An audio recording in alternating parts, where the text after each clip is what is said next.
নাটোরে আন্তর্জাতিক শ্রমিক দিবস উপলক্ষে বাংলাদেশ শ্রমিক কল্যাণ ফেডারেশনের উদ্যোগে বর্ণাঢ্য র্যালি ও শ্রমিক সমাবেশ অনুষ্ঠিত হয়েছে।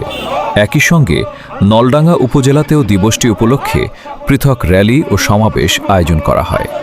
১ মে উপলক্ষে আয়োজিত এসব কর্মসূচিতে শ্রমিকরা শহর ও উপজেলার বিভিন্ন সড়ক প্রদক্ষিণ করেন এবং পরে সমাবেশে মিলিত হন। সমাবেশে প্রধান অতিথি হিসেবে উপস্থিত ছিলেন সংগঠনের কেন্দ্রীয় সাংগঠনিক সম্পাদক ডক্টর মোহাম্মদ জিয়াউল হক জিয়া।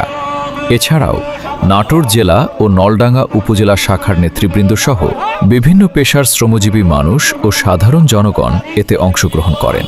বক্তারা তাদের বক্তব্যে শ্রমিকদের ন্যায্য মজুরি, নিরাপদ কর্মপরিবেশ ও মর্যাদাপূর্ণ জীবনের দাবি তুলে ধরেন। তারা বলেন, দেশের উন্নয়ন ও অগ্রগতিতে শ্রমিকদের অবদান অপরিসীম, তাই তাদের অধিকার নিশ্চিত করা সময়ের দাবি।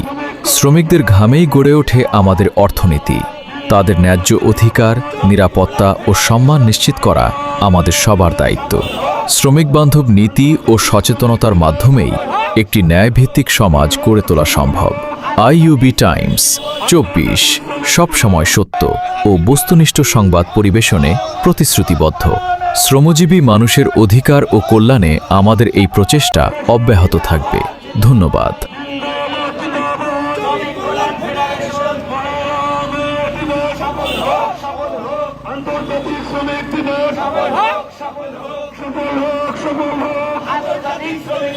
আন্তর্জাতিক শ্রমিক দিবস।